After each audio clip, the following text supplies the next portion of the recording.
আসসালামু আলাইকুম ভিউয়ার্স। আজকে আমি আপনাদের সামনে হাজির হয়েছে ইংলিশ গ্রামারের অন্যতম গুরুত্বপূর্ণ একটি টপিক ভয়েস নিয়ে আলোচনা করব বলে।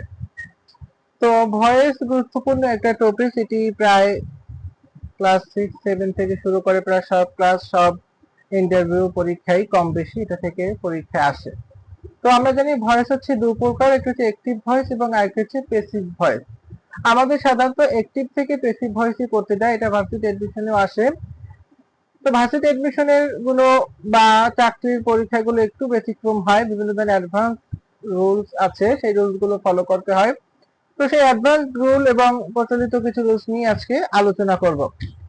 তো প্রথমে আমি অ্যাসার্টিভ সেন্টেন্স নিয়ে আলোচনা করতে চাই। অ্যাসার্টিভ সেন্টেন্স তো আমরা জানি স্বাভাবিকভাবেই যে প্রথমে কি হয়, প্রেজেন্ট যদি থাকে, যদি প্রেজেন্ট ইনডিফিনিট যদি থাকে তাহলে কি হবে, হ্যাঁ, তারপর প্রেজেন্ট কন্টিনিউয়াস যদি থাকে তাহলে কি হবে, প্রেজেন্ট কন্টিনিউয়াস যদি থাকে তাহলে এম ইজ আর দিয়ে being am is are plus being plus ভার্বের পাস্ট পার্টিসিপল হবে। এবং এটা শুধু প্রেজেন্ট কন্টিনিউয়াস টেন্সের বেলায় না, এটা যদি পাস্ট কন্টিনিউয়াস টেন্স থাকে তাহলে সেটা ওয়াজ ওয়ার হয়ে যাবে। ওয়াজ ওয়ার বসিয়ে was were plus being plus ভার্বের পাস্ট পার্টিসিপল ফর্ম এটা হয়ে যাবে। তারপর যদি প্রেজেন্ট যদি পারফেক্ট থাকে তাহলে আমরা জানি হ্যাভ হ্যাজ বসিয়ে পাস্ট পারফেক্ট, আর যদি পাস্ট পারফেক্ট থাকে তাহলে হ্যাড বসিয়ে পাস্ট পারফেক্ট এগুলো হবে।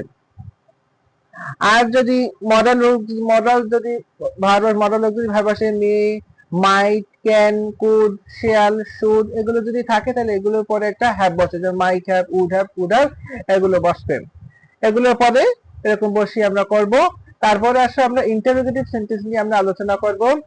যে ইন্টারোগেটিভ সেন্টেন্স নিয়ে যদি বলি, যদি হু থাকে তাহলে বাই হুম হয়ে যাবে, যদি হুম যদি থাকে তাহলে হু হবে, যদি হট যদি থাকে তাহলে বাই হট হবে। এগুলো হচ্ছে প্রাথমিক যে নিয়ম। এবং আরেকটা কথা মনে রাখতে হবে, এটা আমি যখন করব তখন আমি যে প্যাসিভটা করব অবশ্যই সেই প্যাসিভটা আমার ইন্টারোগেটিভ হতে হবে। যেমন এখানে আছে who kill the bird, by whom the bird was kill, এরকম বসালে কিন্তু হবে না, কারণ আমি যখন প্যাসিভ করব তখন আমাকে অবশ্যই এটাও প্যাসিভটা ইন্টারোগেটিভ হতে হবে।